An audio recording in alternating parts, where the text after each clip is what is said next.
Hello welcome back to my YouTube channel. അപ്പോൾ നമ്മൾ ഇന്ന് ഉണ്ടാക്കുന്നത് പൊതിക്കേക്കാണ്.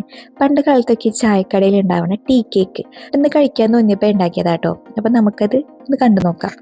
ഞാനിവിടെ 50 ഗ്രാം ബട്ടറാണ് എടുത്തേക്കുന്നത്. അതിനകത്തേക്ക് ഒരു 1/4 കപ്പ് പഞ്ചസാരയാണ് പൊടിച്ചിട്ടാണ് ആഡ് ചെയ്ത് കൊടുക്കുന്നത്. നമ്മുടെ കയ്യിൽ ബീറ്റർ ഉണ്ടെന്നുണ്ടെങ്കിൽ നല്ലതായിരിക്കും, നന്നായി പതഞ്ഞ് വരാനായിട്ടൊക്കെ അത് ഹെൽപ്പ് ചെയ്യും കേട്ടോ. അപ്പോൾ എൻ്റെ കയ്യിൽ ബീറ്റില്ലാത്ത കാരണം വിസ്ക് വെച്ചിട്ടാണ് ഞാൻ യൂസ് ചെയ്യുന്നത്.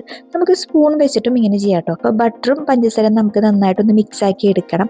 അതുപോലെ തന്നെ അതിനകത്തേക്ക് ഒരു മുട്ടയാണ് ആഡ് ചെയ്ത് കൊടുക്കുന്നത്. മുട്ടയും ഇതുപോലെ നന്നായി ബീറ്റ് ചെയ്ത് അതൊന്ന് പൊന്തി വരേണ്ട രൂപമാണ് കേട്ടോ. അപ്പോൾ ബീറ്റർ ഉണ്ടെങ്കിൽ ഇതിനേക്കാളും കുറച്ചും കൂടി പഫ്നെസ് കൂടുതലായിരിക്കും. ഇത് ബീറ്റർ ഇല്ലാത്തതിൻ്റെ പേരിൽ കുറച്ച് താന്നിട്ടുണ്ട്. അപ്പോൾ നമുക്ക് അതിനകത്തേക്ക് ഒരു വാനില എസൻസ് ഒരു 1/2 ടീസ്പൂൺ നമുക്ക് ചേർത്ത് കൊടുക്കാം. പിന്നെ അതിനകത്തേക്ക് ചേർത്ത് കൊടുക്കേണ്ടത് ഡ്രൈ ഇൻഗ്രീഡിയൻസ് ആണ്, അതായത് മൈദപ്പൊടിയും ബേക്കിംഗ് പൗഡറും.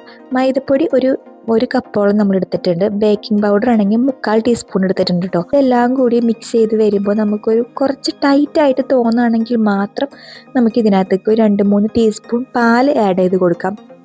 അപ്പോൾ കറക്റ്റ് നമ്മുടെ ആ ഒരു കേക്കിൻ്റെ മിക്സായിട്ട് കിട്ടും കേട്ടോ. അപ്പോൾ ഇത് നമ്മൾ ചെയ്ത് കൊടുക്കേണ്ടത് എയർ ഫ്രയറിലാണ്. എയർ ഫ്രയറിൽ വേണ്ടാന്നുണ്ടെങ്കിൽ നമുക്ക് നമ്മുടെ ഗ്യാസിലായാലും നമുക്കിത് ചെയ്തെടുക്കാൻ പറ്റും. ഈസി കുറച്ചും ഗ്യാസിലാണെന്ന് എനിക്ക് തോന്നിയിട്ടുണ്ട്. കാരണം എനിക്ക് എപ്പോഴും കേക്ക് ഉണ്ടാക്കാൻ ഗ്യാസ് ആട്ടോ ഇഷ്ടം. എനിക്ക് കറക്റ്റായിട്ട് കിട്ടും എപ്പോഴും അവിടെ തന്നെയാണ്.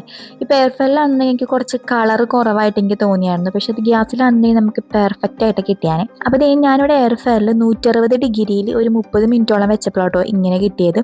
അപ്പോൾ കേക്കിൻ്റെ നമ്മളിത് മേലത്തെ ഭാഗം കുറച്ചും കൂടി ഡാർക്കായി കിട്ടാന്നുണ്ടെങ്കിൽ കുറച്ചും കൂടി ഭംഗി തോന്നിയാനെ. അതാണ് ഞാൻ പറഞ്ഞ ഗ്യാസ് ആണെന്നുണ്ടെങ്കിൽ എനിക്ക് കറക്റ്റ് കിട്ടിയാനേന്ന്. അപ്പോൾ ഞാൻ ഇതിങ്ങനെ മുറിച്ചിട്ട് നമ്മുടെ ബട്ടർ പേപ്പറിൽ പൊതിഞ്ഞെടുത്തിട്ടുണ്ട്. ശരിക്കും ആ ഒരു കേക്കിൻ്റെ ടേസ്റ്റ് ഒക്കെ ഉണ്ട് കേട്ടോ.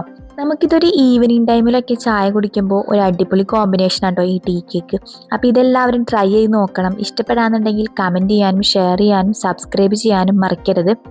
ഈ ഒരു പൊതിക്കേക്കിൻ്റെ ഷോർട്സ് വീഡിയോയും നമ്മൾ ഉടനെ അപ്ലോഡ് ചെയ്യുന്നതാണ് കേട്ടോ. അപ്പോൾ അതും എല്ലാവരും കണ്ട് സപ്പോർട്ട് ചെയ്യണം. അപ്പോൾ നമുക്ക് അടുത്തൊരു വീഡിയോ ആയിട്ട് കാണുന്നതുവരെ ബൈ.